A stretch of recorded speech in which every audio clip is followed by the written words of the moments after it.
DPC action, NIGMA Galaxy Southeast Asia, you know, we've seen them play with the org recently in Pro Series, but just to see them on a high level, you know, stakes like the DPC and 496 as well with this new roster, it's going to be really exciting to see how the boys can shape up and overall perform on this first series. Is there any, you know, expectations heading into this one early? Particular, I feel like you can kind of wipe the slate clean for how you want to approach this, right? Where, yes, there are going to be some popular picks that still slip. None of the big offlaners have been banned out just yet.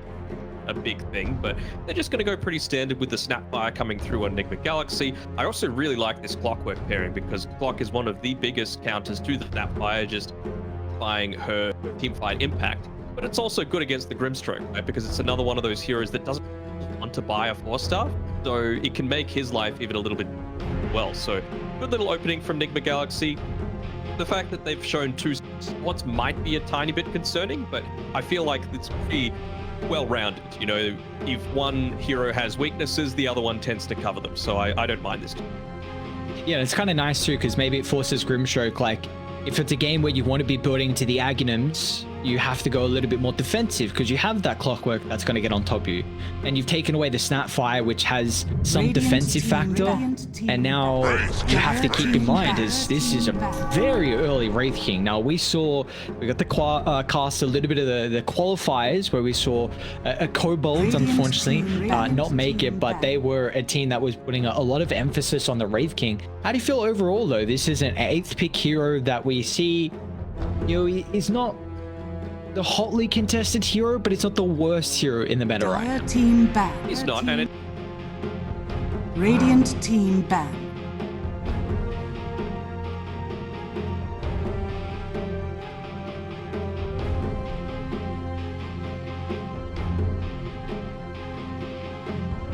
really play, and you can really make things life quite difficult, especially when you've already got the things like the Snapfire give you that extra little closing potential. Hell, if you're able to get the hook off into a cogs, you're just stuck there with absolutely nothing that you can pick up a BKB or you know, spider legs or get lucky in that regard.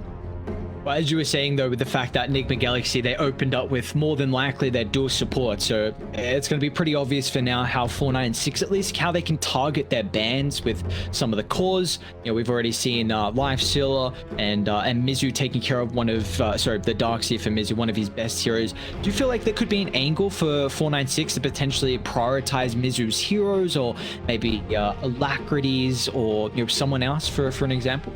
I feel like this is the place to do it, right? Like, they've picked up the Wraith King. It's almost definitely going to be in that position 1 role, so why not just pick Mizu's hero, right? You know what the matchup is, you know what support that you've got for the laning stage that's going to be able to help you out. So I feel like you could just go one of the big direct counters to the Wraith King. You know, we've seen in recent times in that Kobold's Interactive Philippines series, it was the Venomancer that they picked up to counter the Ursa. Maybe it is going to be like a Veno style pick. I like the Mars ban as well. It's one of those heroes that's actually really heavily picked by both teams. So it's a bit of a block pick coming through from NIGMA Galaxy, and maybe that spear aspect could be a little bit of a counter to the Razor if that is the way that NIGMA Galaxy want to go about things. Obviously just giving him that little bit of extra distance away from 5 seconds remaining. I want to see the Razor. I'm telling you, it feels like a very good Razor game so far. It's one of those heroes that you can't get super active on it. You know, you need to make sure that you're scaling somewhat. Yes, you can do things with an armlet. You can get like armlet, BKB, Blink Dagger, and be a little bit more aggressive than you might usually be. But it is essentially your win condition for the late game. And so if you're picking something like a Razor that's going to be able to counter that, then it puts a lot of emphasis onto the mid lane to fulfill that kind of role. And, you know, there's only a limited number left in the pool. They're going to go with a Kunkka. And, well, I don't know 100% where this is going to go, but Alacrity, of course, has a very good Kunkka. 100%. It feels like almost all the position 2s right now in Southeast Asia play this Conqueror at a very, very high level. They've almost picked up where CIS left off like a couple of years ago. You know, we always remember No One, kind of how he brought to light this double bracer Radiance type of build, and now Southeast Asia feel like they've just got player after player who's level 30 on the Conqueror, and we've really seen it a lot through the last Pro Series. But for SPAWN.496, go for another hero that's going to offer them at least another way to start these fights. Just another beefy hero too, and some tower taking potential. This is two advantages they have so far with the Wraith King and the DK that they, NIGMA Galaxy don't have in their lineup at the moment. Yeah, hard to kill and good at taking towers. Right now, outside of the Snapfire, who can assist with taking towers with that little shredder, it's kind of nice, but you still do need that frontlining hero that's able to do that as the big part of their tool. 10 seconds. Man, I'm still feeling the razor. As soon as you see the Dragon Knight as well, it's like, I mean, come on, man. It just feels like the dream game. It doesn't even need to be, I guess, picked up. That's more likely going to be put into the mid lane. Oh, gonna go something different though, an Earthshaker, prioritizing a little bit more on locking down the Weaver. I'm not sure how strongly I feel about this, just because, again, it doesn't help with their tower push. And it feels a little slow, and you don't want to give a Wraith King the space to be able to get the farm that he needs to transition into being that later game beast when you don't have the direct counters to it. And then a Weaver as well, hell, even a Grimstroke, right? They need items. So if you're playing passively with something like an Earthshaker, then it can open up a big window for 496 to be able to hit their key item timings that they need to take out the game. You're feeling like this is going to be a Mizu Earthshaker? I can't see any other way they play it. Like, Conquer 3, Snap 2, that just seems a little bit too crazy for them to kick off. Snap 3, maybe, is the only other thing that I can think of, but I don't know. They banned the Razor out immediately when it comes to that last phase. I'm honestly stunned that they didn't pick it up. It just felt like a really good overall thing that's, you can steal the damage, you can prevent the enemy team's effectiveness, you're that frontlining presence that takes attention away from the Snapfire so he can ultimate without too many issues, and then with the stolen damage you can take objectives. That was the big thing that I really saw there for their lineup. Not going to be the case though. 496, we're looking at Red's hero most likely. 10 seconds. Or the off lane that's still remaining, unless they do go the Dragon Knight, but I'm not 100% sure on that. They're going to have to reveal that first, of course, with their last pick coming before NIGMA Galaxy sees, and it is going to be an off lane DK coming through here. Probably. Be the Quap, which has been known to go in the offlane, but I'd say against the Conquer, you're pretty happy with this. Just with the Shadow Strike, there's no way to be able to dodge out the dagger, so you're always going to get a good amount of regen coming through from that, and even the Tidebringer is not going to bully you out too much. It definitely feels like NIGMA Galaxy is still needing somewhere to take objectives. Like I feel like that's a big weakness they have in their lineup right now, and someone just to funnel all the farm and scale into the late game. I want someone who's able to combat the Wraith King as the game goes on, who's not cooldown dependent. Well, the cooldown dependent thing is the only thing about your statement there that I'm like, there anything left? Like the Terrorblade for mine, I like a lot, because it means a Wraith King can't go into a Radiance. Not that he really likes to do that anymore anyway, but very single target focus. All right. First game of the SEA DPC. I love it. I absolutely love it. Would you have it any other way? Honestly, I don't know. Oh, you love to see it. You really do. I mean, it gives them a lot. I wonder, actually, it's going to be an Ohio Weaver. Okay, so yeah, position 4. By the way, for those aware, Xiao Bonbon, that is Bombi. So we've got a lot of name changes in the Southeast Asian region, so please bear with us if we do miss anything or call someone something that they're not called anymore, because it's crazy. I honestly say over half of the roster seems like they've had a completely new name that we're going to have to learn. All right, so if anyone's going to pull out a Meepo in game 1 of the DPC for Division 2, it's going to be Alacrity. I mean, he knows the hero through and through. He's an exceptional Meepo player. How do you feel about it, though, this game? Like, it does look like SPAWN.496 a pretty single target. I mean, a Wraith King, DK, Weaver. Pop's really the only AoE. Grimstroke a little bit as well, but that's really Stroke of Fate. I wouldn't include too much else with bursting Alacrity down, and he would, like, I personally feel like the Meepo's a little bit not as strong right now in the meta. Again, anyone's going to know how strong.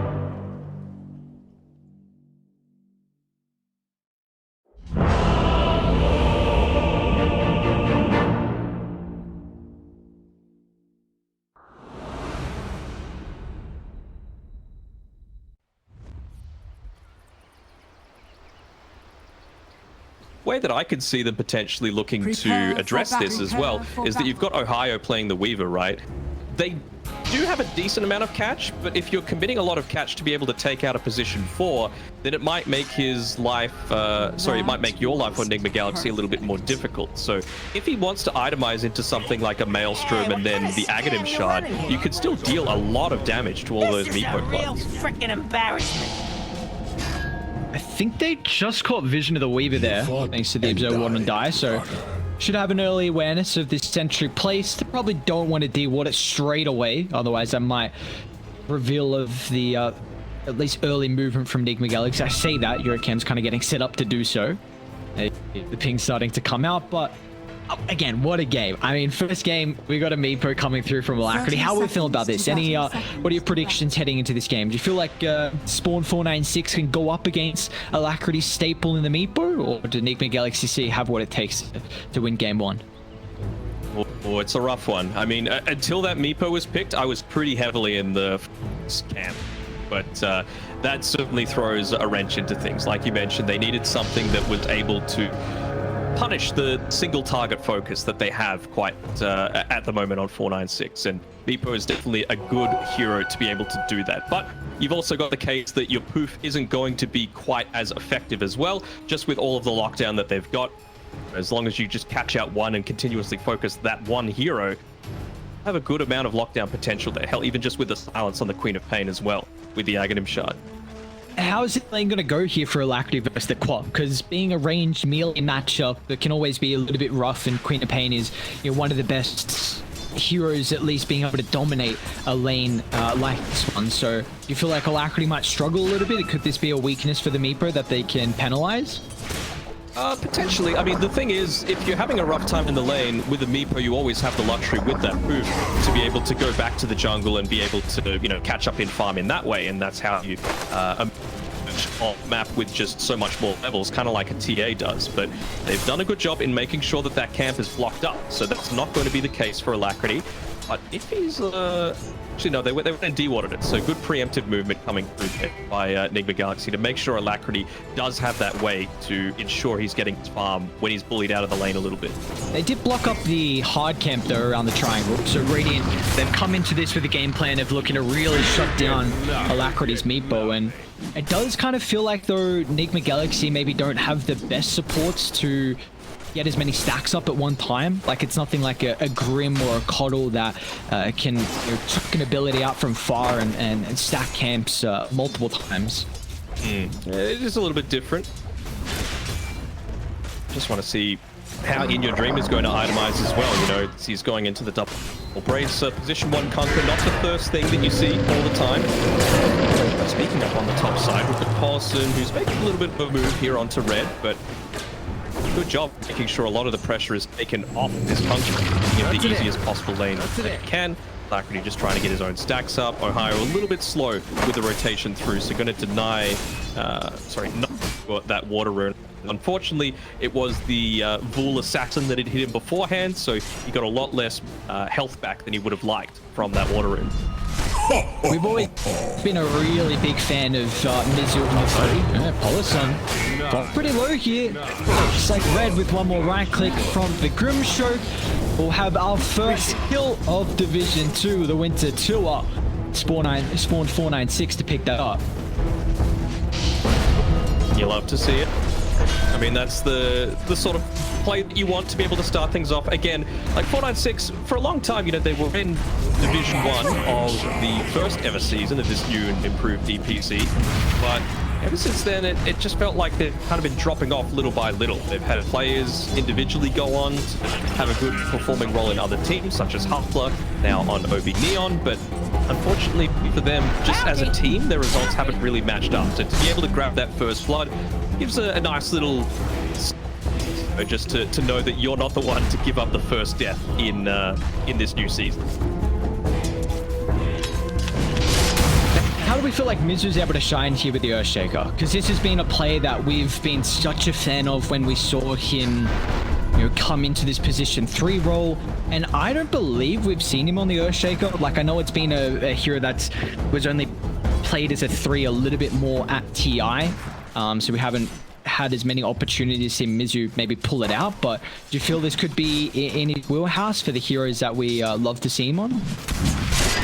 Potentially. I mean, it doesn't feel like it's quite as active as the heroes that Mizu typically does like to play. You know, like a lot of the time he does make a lot of things happen, but it's with quite big frequencies. So, you know, the team fight ability is always there, and then he's able to go back, you know, maybe farm a couple of camps, but then immediately go back in and team fight. Earthshaker's very different. You know, you've got this huge cooldown ultimate that you're basing your entire game plan around.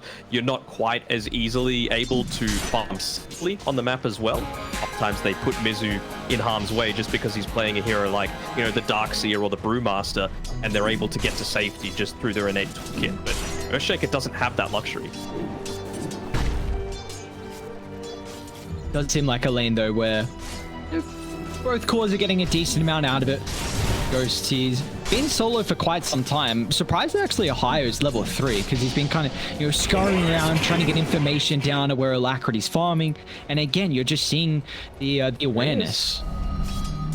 So he's gone on a little bit, and that minus armor's starting to stack up. He's gone into the negatives now, so Ohio to deal a decent amount of damage. Yeah, the reason he got up to level 3 is because he went and put that sentry ward up next to the small camp, so there was an observer ward there, so he got all that solo experience for himself.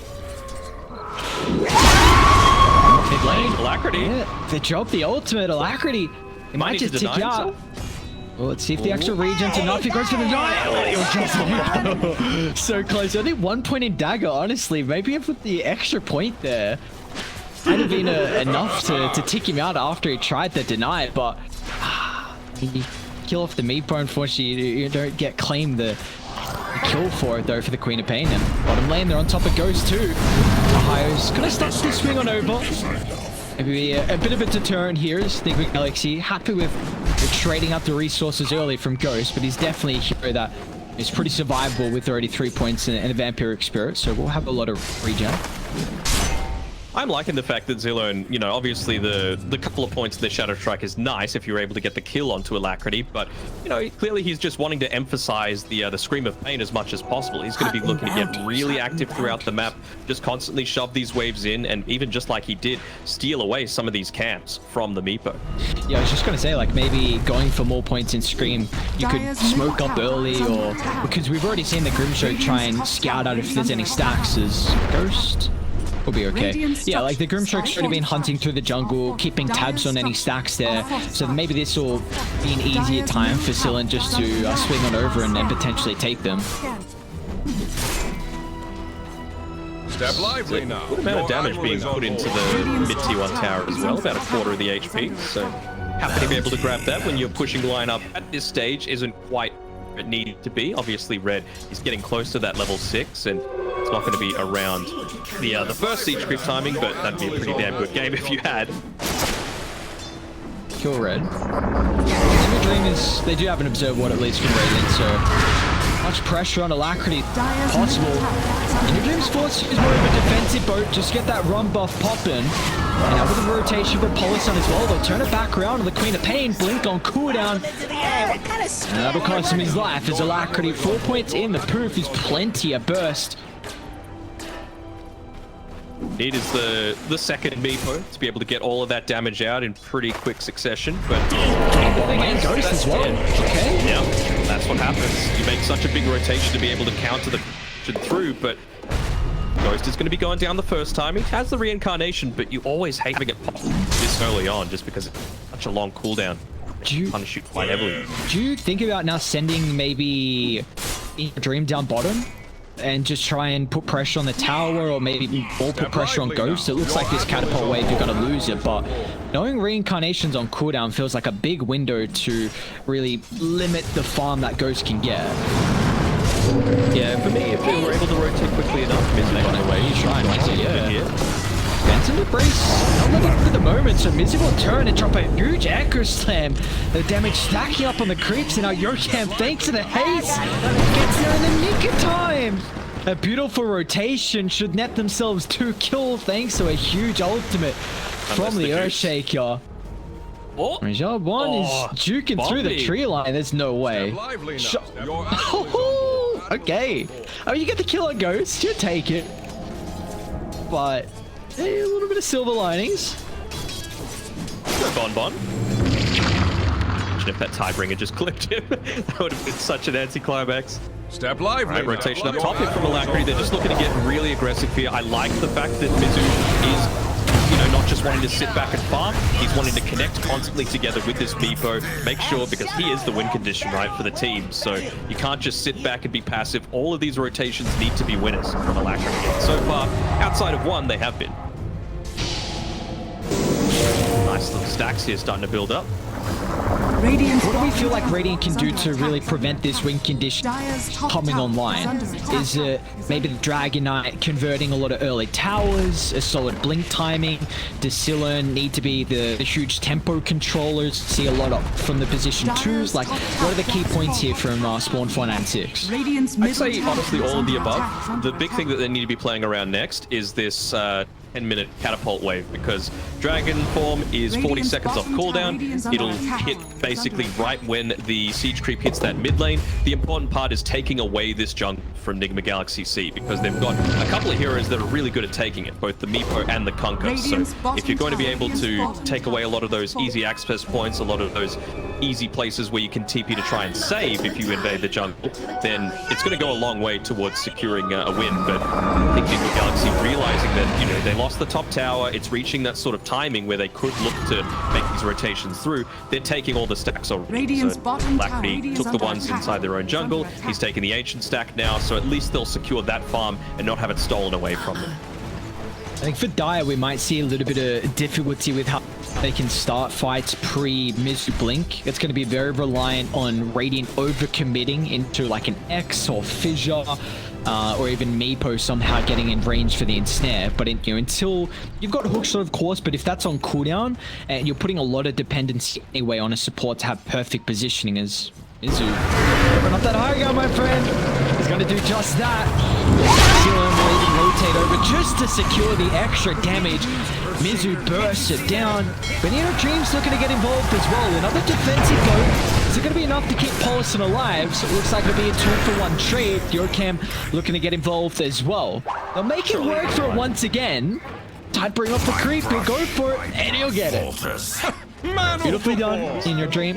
Like we said, a 2-for-1 though, but the big kills aren't there on the Meepo. Alacrity's continuing to free fall. He is, and this Elder Dragon form wasn't used at all to take this mid tower. That's the other downside. So yes, you get rid of Mizu, that's great, but he's able to just respawn quite quickly and go straight on back to farming, although to be a little bit more troublesome if he does get dived. I think he feels quite safe playing next to that tier 2 tower at the moment, but yeah. They've missed that timing around that siege creep wave, and you know, like he's mentioned before, Alacrity was able to take another set of engines. I believe it was stacked once as well, so his farm is just going to continue to run. Apollo is actually going to hookshot in. He's got the backup damage thanks to the Mortimer Kisses. They feel content with getting rid of the reincarnation.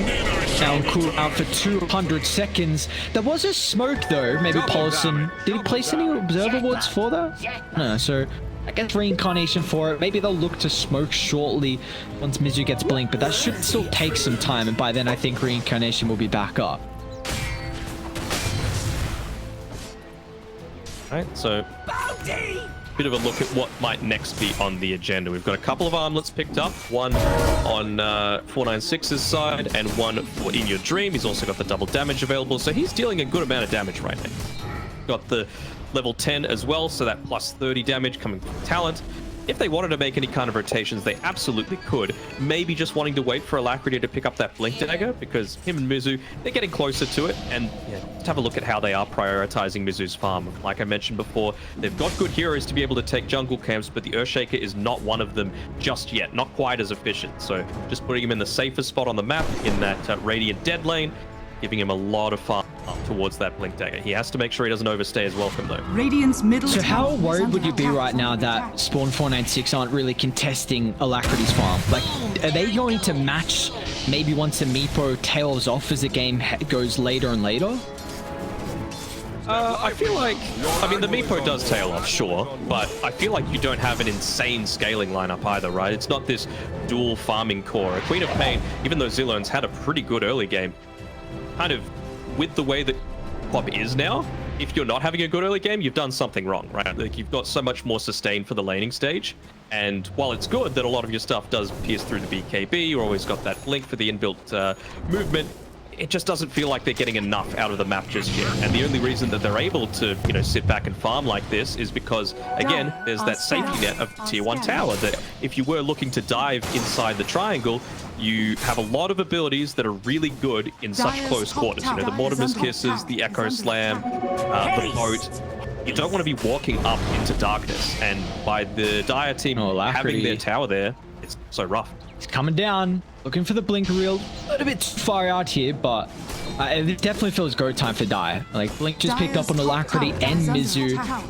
Where do we want to aim for next? Is this maybe a smoke behind a hero pushing tier 1 mid that they can potentially bait? Do you think about maybe getting some wards down bottom and targeting your forces there? Well, it looks like they are going to smoke up and go for a bit of a rotation, trying to maybe find Ghost on his Wraith King. Actually looking to farm on the Dire side of the map. They probably aren't going to be looking there. They'll just see the camps that have been farmed so far. Maybe they'll guess up top, but they'll also just look to wait, try and bait this out a little bit here because it is approaching that 15-minute mark as well. Should have seen, yeah, they immediately drew. They saw the direction that rocket flare came from, so immediately there was the drawing on the map just saying, look, they're smoked here, and they should be able to set up to try and defend this, but they don't have the strongest time to be able to do this. You know, they know if they're going for a smoke, it's because they've hit some kind of item timing. So I like the fact that 496 aren't really looking to contest this all that much. They might try and make a bit of a play towards the bot side. Got the Elder Dragon form, and the Blink Dagger is up as well on red, but being a little bit too passive for mine. It definitely feels like Radiant's way to initiate fights and take team fights in general is a bit of a concern. Like, Dire have an overwhelming amount of stuns and big team fight ultimates as well, where it might be really difficult for SPAWN.496 to contest that once we head to the mid game. Because NIGMA Galaxy, they're ready to rock and roll. They've hit their items, and you see how they're posturing. Polisson, he's just gonna pop the smoke. He's got some heroes in the backline as well. Beautiful cloaks the place for the boat. Dropping down straight on the heads of 2 heroes. Over the top. Echo Slam on 4. Overwhelming amounts of damage. And the rest of NIGMA Galaxy, they're looking for the cleanup crew. Alacrity prioritizing the Queen of Pain, making sure there's no escape. And with the backline as well, Snapfire's just going to put it on the line to prevent any disengage. But the rest of NIGMA Galaxy a little bit slow to connect, so I mean, what was looking like a disastrous start to the fight, it's somehow a 3-for-2 trade. Middle tower is it's a 3-for-2 trade, but again, there was the Elder Dragon form used, right? So they're still going to be lacking that form of tower push. Ghost TP back, so it's not like you lively now. Your admiral is on board for that Radiance. So obviously that's going to be quite nice against the Meepo, just to take away some of that burst potential. But I mean, it feels a little odd that they were allowed to do that, right? Because you know that they were in the area previously. You saw the clockwork rocket flare come from that area. You could probably assume that that's going to be warded up there, but they didn't go for the initial D-ward. Finally, now they do get it. But yeah, an absolute disaster, setting up for another great team fight ultimate coming from Mizu. But the downside is it's going to be another 100 seconds until he's able to do it again. Yeah, I mean, there's kind of the team fighting aspect we were just speaking about, though. Like, how are you going to be able to contest to it? Dire have a lot of ways to force Radiant to clump together, like you're relying on Mizu to start fights, and that's like the most ideal game for an Earthshaker, where you're not forced to be the initiator and the counter initiator. And I was just talking about before, like, why they didn't really want to try and invade and take away some of Alacrity's farm, because it's really scary to be fighting around choke points. We saw what just happened in that narrow little choke point, right? You just clump together, you get a great cogs off, and it just sets up for a fantastic Echo Slam coming through.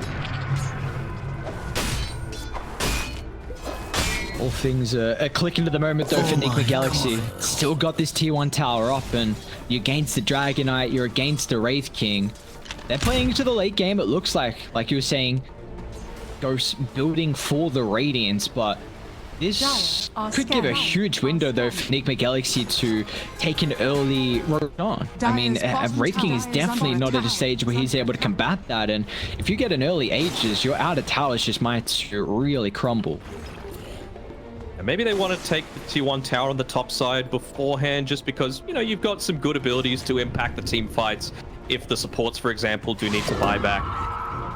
Stroke of Fate, just swarm if one of those heroes gets picked off nice and early. So... Paulson, it's got to be on point. Oh. Silena is making them work for it. You see, we haven't really felt too much of the impacts early for the quad. 1, 2, and 2. Farming up relatively well. Nothing that can compete with the Meepo's farming speed, but it's going to go for a build that Alacrity actually kind of likes to go here with the Queen of Pain. You know, the early Sunjin Kaya. BKB will, you know, potentially see like the Aghanim Shard at a decent rate. It's not this awkward Queen of Pain that you are really relying on snowball kills. I feel like the Sunjin Kai is just going to be overall quite useful, right? Like it seems like they're avoiding going BKBs for the most part. Like item BKB, it seems like for most of them.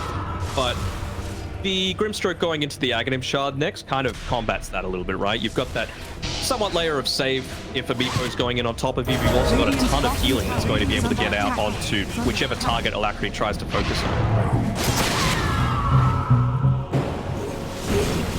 Good old Conquer. Love to see it. Just keep it back, clear the wave, keep pushing the tower. It's going to keep the rat going though, and he knows that a Conquer's not able to join this, so the question for him is, well, who's going to punish me? It's not a Conquer, so how are they looking to start a team fight outside of that? Especially now that Ghost is here.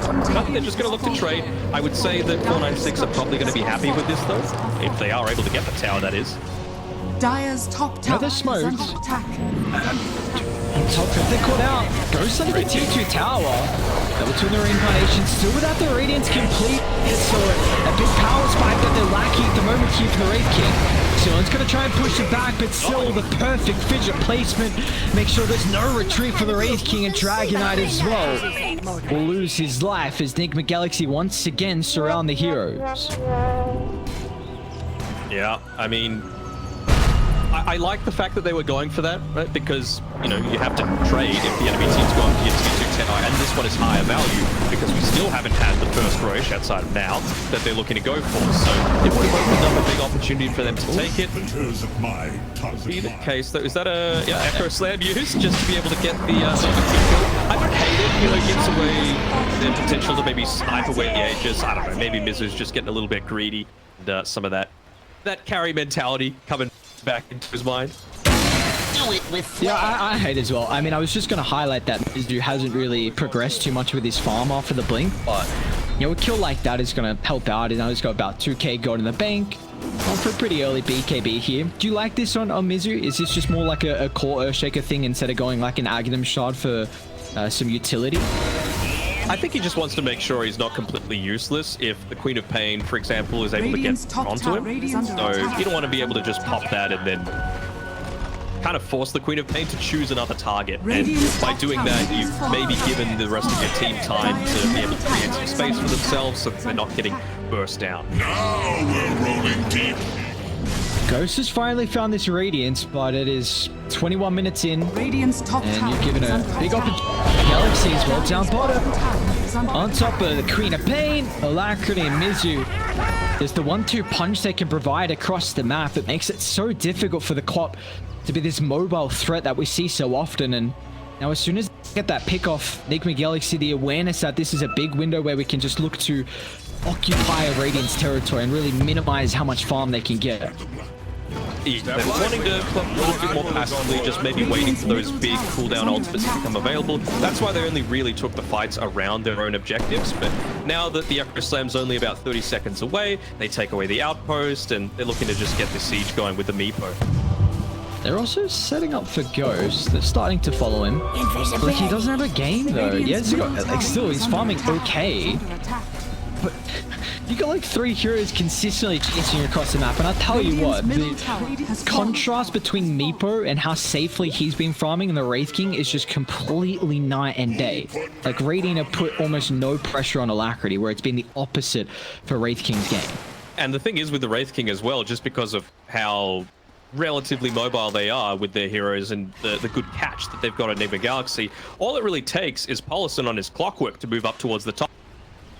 think that's 3 times now that Ghost has just had to completely abandon the top side of the map, even though that's probably the safest place he can be right now. Jokev, this would be a free kill if they're able to pick it up, but preemptive fishing coming out there from Mizu just to prevent some of that aggression. I mean, we've seen DK blink for quite some time now, and I didn't even know he had the blink. Like, yeah, I have not seen Redmaker play. This is an issue. Like, we were bringing up that SPAWN.496 are going to need to get really good conversion with the blinks and take early towers to really diminish some of the early farm and just the snowballing that NIGMA Galaxy C will get. But this is what happens with a Meepo lineup. You come out ahead, you're a little bit greedy early on, you get first ages, and for your map control is just, it's chokehold. It's firm now. Played as well, so any target that gets found is immediately picked off. They want to make sure that they're making their plays like Ghost before these BKBs come up. He's close to the tower, but Dire swinging on over. Mizu sets up once again. They've laid down enough damage to bring down the first life, and now Radiant, they need to react. The full staff getting out of harm's way. It's nice reinforcements, but you've got to be cautious. Alacrity, that's a peculiar angle into the fight. From the middle lane, he goes on top of the Tier 3 tower. Well, get rid of the Queen of King. You've got to be cautious about the buyback. That Mizu again drops the Edgar onto 3. The depth is so much for SPAWN.496 to deal with. They've killed off the first life, but they've got to be cautious about how deep you go. You're really inside Radiant's territory. You don't want to throw this lead you have. The ultimate's starting to dwindle. Alacrity, very powerful nonetheless, though. It's going to continue to push Radiant back further and further inside the base. And no one on NIGMA Galaxy is dying. Someone's dying. Only had about a minute left on it. A little odd that they didn't opt to try and stay and take that out, just because you'd used all of your big ultimates already to try and take them out. So the AoE damage was gone, the Grimstroke wasn't going to be alive for another 20 or so seconds, but they're just going to take the safer route, continue to go back. Again, you've got the lead, you've got the map control, so just try and extend your farm a little bit further. You know, this is the DPC, not the one where you need to be taking any kind of drastic risk. Now, though, that Mizu's been able to land that great teamfight ultimate, it's really what he's become more and more known for throughout the Southeast Asian region as this off-lane presence. Yeah, it's never too fun recently when you're playing into Mizu's position 3. The amount of times we've seen this man turn a game completely around. We just have to highlight this again, though, right? Like, you picked a Dragon Knight with a Wraith King, 3rd pick in the draft, I believe. Oh, have we got a pick off here? Maybe. Kind of fishing. But, like, it's 26 minutes, let's say. You're still not level 12 on red. You haven't made any plays happen with that Blink Dagger, and mid and bottom tier 1 towers are still alive. Like, that is not where you want to be right now. At least now he's got level 12, but it's so far behind. Trying to get anything that came out of the map. The 4-star Ghost in. Top tower is under attack. Still, it's usually a lot of pace though, and they have to force in. Like, using that item aggressively feels so awkward when you really need that replacement out of cogs or out of like fissure for the kits to set up. And how close to BKBs are we? That really feels like maybe that's the one big fight we're waiting here for SPAWN.496. Like, Ghost needs that, Quad needs that. They feel strong though. Look at how they're posturing. I mean, Ghost is in the middle of the map. It'll just evaporate Polison. So 2 kickoffs, signs of life here from Radiant. They're gonna X-drag him back. So Ghost is still in no man's land at the moment. Playing around with the reincarnation possibility, keeping NIGMA Galaxy on their toes. Super close to the BKBs though, right? They're basically like one component on all of the DK, Quap, and Wraith King. So, feels a little bit difficult for mine for them to try and come back into this still. Look at that. A BKB on the position 5 Clockwork. He's so far. How is he so far? He's 71. How's he got 71 last year? Actually, he did max out Flare first, yeah. And with the skeletons as well. That's true. I've seen him get a couple of nice little bounties from the shovel. He's got Philosopher's Stone too. They smoked under the Observer Ward right then in the mid lane. So let's see how 496 are going to look to try and respond to this. Elder Dragon Form's running out. He's using it to try and farm, get close to that DKB. It's kind of just in a baiting position right now. see if you can dangle one of the heroes of NIGMA Galaxy to heavily commit. I was actually talking with a few people about this in recent times with the, you know, you mentioned the Clockwork going the Rocket Flare build first. I don't hate it. You know, I feel like it gives you a lot more net worth. It means that you can push out waves that are a little bit more unsafe to farm. And the damage that it racks up over the course of a team fight is pretty damn significant. You know, 12-second cooldown with the talent and 200 damage over an AoE, like that, 1,000 damage in a team fight is pretty damn significant. It's actually just gonna man up right now. Going straight to the triangle. And it's We'll pop an early BKB. They're playing very smooth at the moment, making sure they don't get all cooped up. But guys, exactly this early read. It's a defensive BKB. Go kind of reset the fight, but now with the BKBs expiring, SPAWN.496 gonna have to look to get out of the area as Musa can hold them back. Dropping the Anchor's Lane once again. Alacrity should have plenty of damage to follow up in our rating. How can they turn this back around? Meepo, about half health still to play with, but they're just starting to lack without Ghost nearby, so they can turn. Lands up, they're gonna jump in, dropping the Sonic Wave. This is a window that they weren't expecting. As NIGMA Galaxy C heavily commit at the top side of the map. They'll lose 2 at the moment. Anything more they can get out of it though. Yeah, Mizzy will be found in the tree line. Red, he's lacking the stun though. Unfortunately, only 3 points Dragon Tail. It doesn't have the lowest duration with that cooldown. It's another good play coming through from the Queen of Pain there, Zillern. Even making sure that he's jumping behind so that Sonic Wave pushes him a little bit further away from the rest of the team. So you might not get that that cookie save or, you know, things of that nature. So, good play. It felt like something that was absolutely necessary to happen though, because again, he's had to pop the Elder Dragon form for that, and he wasn't able to get any objectives. So you didn't lose your base, great, but now you need to actually do something with it. It's going to get them a lot closer towards those BKBs. You would have to think that after they secure some of these neutral items and wait for their cooldowns to become available again, that's when 496 are going to make their real move, because if they don't, this game feels like it's in the arms of NIGMA Galaxy. It does feel like though, like we've seen SPAWN.496 get a couple of pickups these past couple of fights that they've shown.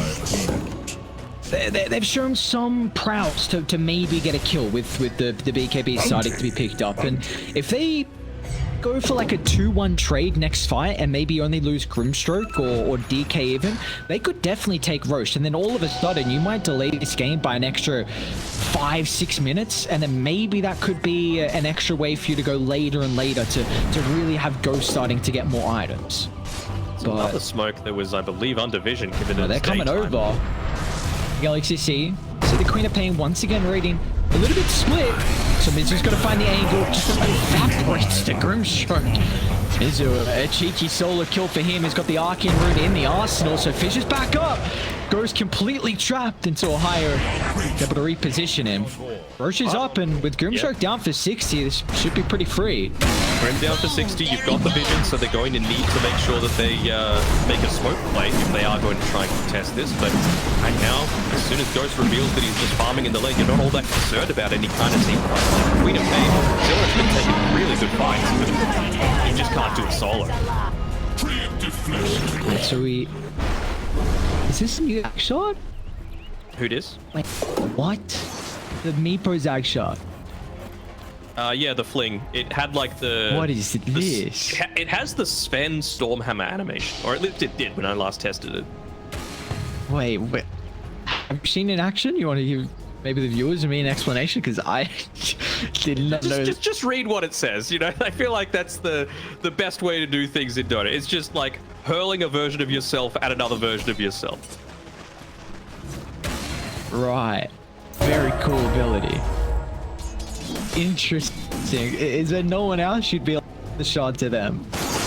Like, yeah, I mean, come on, Jetpack. Illusion. Come on, I know you like the shards on supports. You gotta try and make a case here.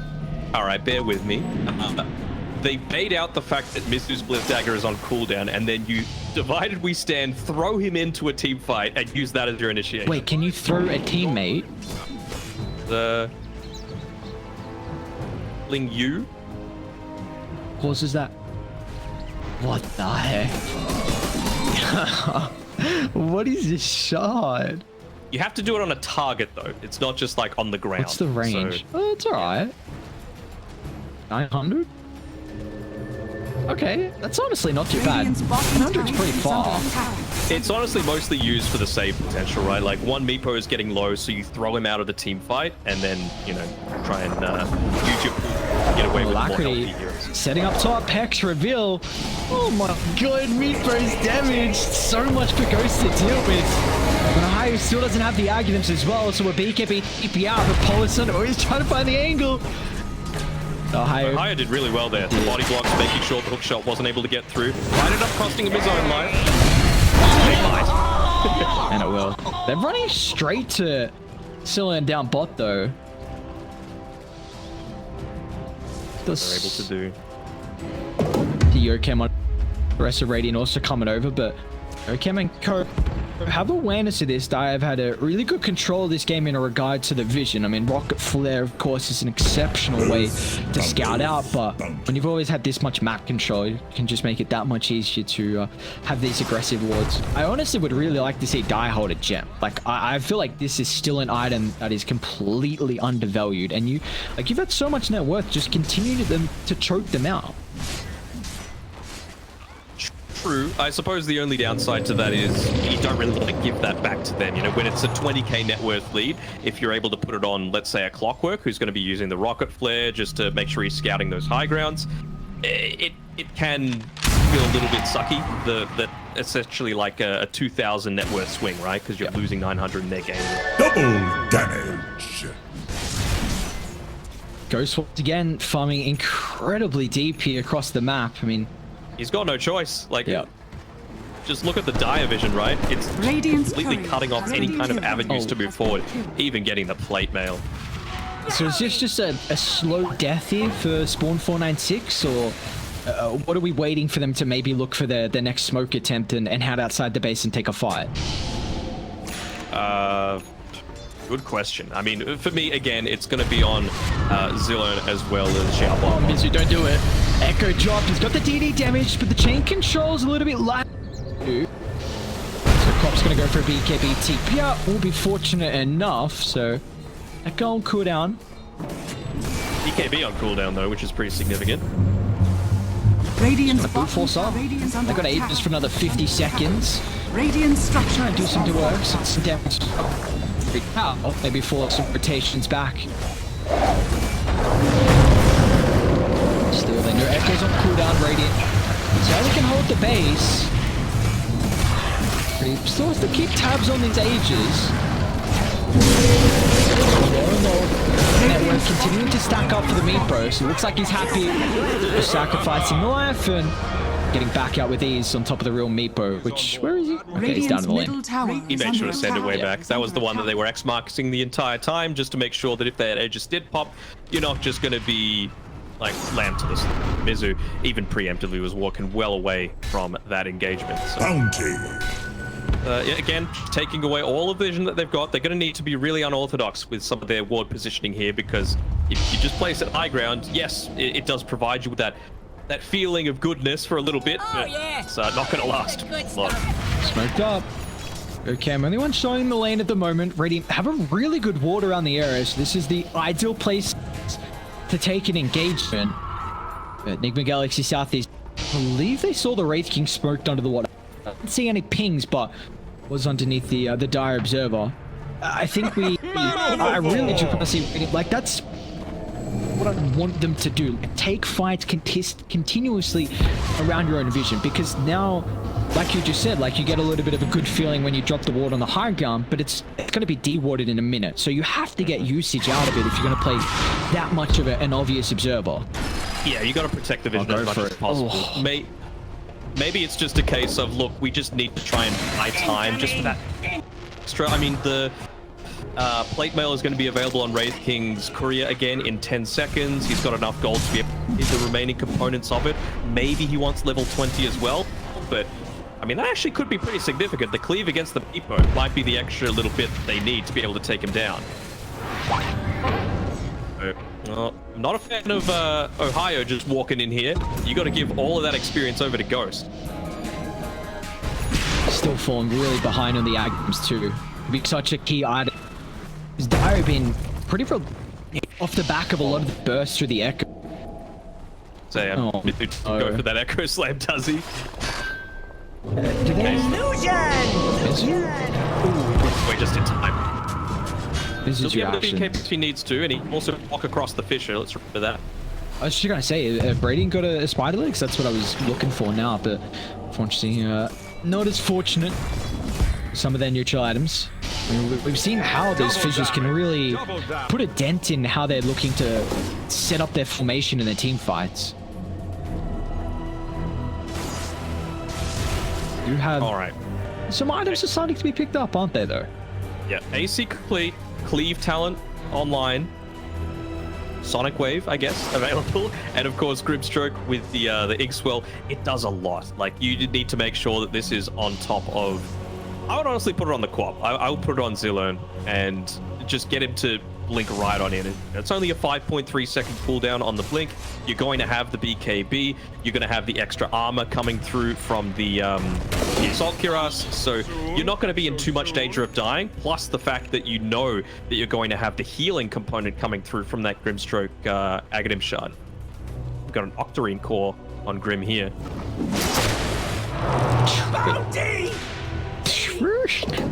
How's he farm the Octarine? That's all he's got. That's how. Yeah, I mean, sure. Alright. Look, Roche, potential for respawning. It's an instant Roche. It's an instant Roche. Definitely see the direction is proved away. Have some recognition, but Roche is still going to get obliterated. All this minus armor. Oh no, not again. And what do we get? Refresher. Give that one over to Mizu. Let's see if Radiant stick around. They might surprise them.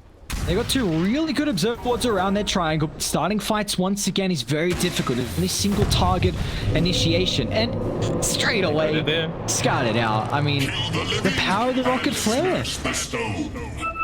Like, if it does go that late, it's going to get even worse, right? Because Clockwork's going to be level 20. Then you've got that rocket flare first side, so you know if they've got vision behind you.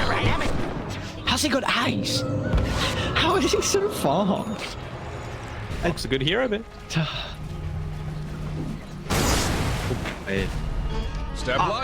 I really hope they take fights against Fissure, double cogs, double hook shot. There's so much BK piecing control, and so you can almost call the like ground placement abilities like effective BKB piecing control as well. Just you can't reposition, like you're stuck in a proximity. Roaming around here on the bottom side of the map with his Invis rune, just trying to catch out anyone that might be trying to farm, but Case just brings his clones here to make sure that you're constantly pushing out as well. It's the other bonus as well, right? You've got multiple ways now to take safe path. Setting up on Ghost. Ahio still without the Aghanims. He's got BK already. Full stack as well with Pollux. Great target prioritization. He's going to look to jump the backline, but Ghost has been able to pump the BKB, but still they're ripping apart the backline. Two supports going. BKB super defensive. It's just a hope to get out to safety. But look at the awareness. I mean, just jump the support. Get rid of the Grim. Get rid of the Weaver. And that's the best you can do. Mizu, you can pop the refresher for a double fissure. Don't hate it. I mean, if it's what's going to finally edge you this game, despite the fact that it's been a 90+% win probability for the past 20. You take it. Now level 25 as well on the Meep. We're just wanting to go all in on the survivability. They're lacking in damage right now. You just saw that Jokan was able to pump out so much with that level 3 of the Mortimer's Kisses. How did he kill anyone? 4,200 health on Conker, 3,700 on Meepo, not to mention he's got Ages. Both your position, both your supports have over 2,200. And you're like, what's going on? They're so tanky. What is this, 4 strength heroes? Yes. 4 strength heroes. Very, very cool, very balanced. I mean, going in for the initial part of the draft, we were thinking that it was going to be 496. That was hard to kill, but if you let the net worth differential get so far in Enigma Galaxy's favor like they did, then it's always going to make things so much more difficult for yourselves. And, you know, the tier 1 tower is still standing. This should not be the case. Yeah, I mean, that was kind of the speaking about earlier, that SPAWN.496 had to put a lot of emphasis on converting these Elder Dragon form to towers. You have to get into the jungle early and start to infiltrate. And we saw they had that game plan though. Like at the very start of the game, they were looking to place as many sentry downs and observers and really position themselves to scout out the stacks. But after that, yeah, we just didn't see any conversion after that. 42,000 net worth, 43 minutes in. I've always been an advocate of if it's past 20 minutes and net worth is equal to the number of minutes played, it's probably going to go in favor of that team. 496. They're not wanting to tap out, obviously realizing that every single win, even if it's only a 1% chance, Damn, you're running here. Maybe I'm for the overwhelming thing, but NIGMA not wanting to give the opportunity. Force some reactions out early once again, but tried to backline straight on top of the Grimstroke. They've got the buybacks. It's giving away back into the fight, but they're going to push Ghost further outside the base thanks to the tidal wave. Now with the reason they've still got the BKB, doesn't have any extra assistance at the moment as Ghost is using this defensively to reposition himself. Zip dive up, committed penalty. They've lost two. Shake along with the clockwork. Alacrity still has the ages in the arsenal within your dream, standing hand in hand as well. The buyback's coming to fray, but Alacrity, let's see what he can do with the second round. He's going to jump on forward. They'll push West inside, but the Meepo is slowly falling, and finally they'll bring down Alacrity. So 496, like you said, I mean, you're going to make him work for it. We might have a long game here, but every single game matters. They'll take it to the end. It's a lot of buybacks though. 3 buybacks on Weaver, Grimstroke, and the Wraith King. So even though he was able to be part of that kill towards the end onto the Meepo, doesn't actually do anything for his net worth. He's right where he was prior to that fight. So still opened up a little bit of a win condition for NIGMA Galaxy, despite the fact that you were finally able to kill Alacrity. Was starting to come in handy a little bit there. Away from the overwing blink. Oh, not the gobble up. Okay, I just thought that was just going to do a lot more. It is against a DK. I'm just excited, you know, the anticipation of an Agams we haven't seen in some time. Will they get the tower? Still going for kills. Surely you just take this tower. Thank you. I tell you what though, probability it's not 0% anymore. Okay. So Denog, I'm saying there's a chance. Saying there's a chance. All right, I believe you. Is it a 5% chance though? That's a good I feel like question. it's a 2. It's gone up from 1 to 2. You'll take him. It's getting a little bit better at least in regards to the odds. Meepo definitely slowly losing his timing, but when you're what 9k ahead at the enemy's position 1, definitely feels like your timing goes a little bit later, considering you're not neck and neck in net worth. And you've finally been able to get some of these neutral items. You know, they've been available for 9 minutes, and they just finally claimed the last 3. So, they're not the greatest ones overall. The Spell Prism given over to the Quap is nice, and looks like they're going to be taking the Ninja Gear on the Grimstroke. Don't hate it. He just needs to make sure that he's not the target of the hook shot. All of these different engagements. The overwhelming blink. There's a blink dagger as well. Yeah. Or Xiao Bonbon, so he's going to make sure he's just staying completely in safety and then looking to join in with that Ink Swell onto... I still want it to go onto Zillion, especially now that he's got the Spell Prism. It just provides him with so much extra layers of security. You know, you're going to have the AoE Shadow Strike, you're going to have a Blink on less than a 5-second cooldown, plus the Dispel coming through from the Ink Swell with the Ag Shard, plus the healing from that, plus all of the all the damage that you're able to output with the Scream of Pain. Like, so this could be, who knows, maybe you strand another team fight together and Ohio, these Aghanims could kind of catch them off guard. Maybe you overcommit on one hero, you're now caught out of position and you're almost caught with your pants down and you don't know how to reset. Well, it's Alacrity, so no. Boy's out. Just in time. I mean, the base is getting pushed and no one's defending it, so they kind of know, although Mizu walking pretty damn bravely up into their base, considering he doesn't have buyback. Say hello to my lesser friends.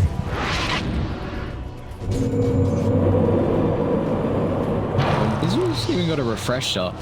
Any next items we see getting picked up for Dire, surely? Alacrity's got a double Stardy. Very cool, very cool. All about the stats, man. This is a real. Selling those Dragon Lancers, not needed. There he goes. But they gave him the Philosopher's Stone. Interesting. Surely there's another item. Does he need more net worth? My guy is cruising on top. I mean, he was holding a peak for the longest time. Was he actually? Yeah. 6 stats, baby. It's so important. What else would you take, honestly? Not much. Rating, let's move down. Maybe you'll take your cam. Rest of Dara a little bit disconnected here from the Snapfire, but he's goddamn tanky. He's got some survivability items too. But 80 seconds without the Snapfire. Dylan up onto the high ground. He's just acting like a bit of an observer ward right now. Unfortunately, for 496, they're not going to be lucky enough to get that instant Roche respawn. Play. They're actually going for a bit of a reverse wraparound here. He's going to charge. He's really difficult to line up with both the Acadians. Alacrity trying to prioritize him as well. But the Sakuchi furthers the positioning from Ohio, but now they're straight on top of Alacrity too. The AoE damage starting to rack up. With the help of the run buff, is it enough to keep the Meepo alive? They're trying to target the Meepo. But a buyback, look at a Reed going fight as Mizu drops the slam, jumping over the top on the Raid King. That's with the third flag, Alacrity back in the fray as well, but it looks like this time NIGMA Galaxy Southeast Asia will clean up the team fight. As they're looking to catch up the stragglers as Ghost down to the northern side, Queen of Pain on the high ground as well.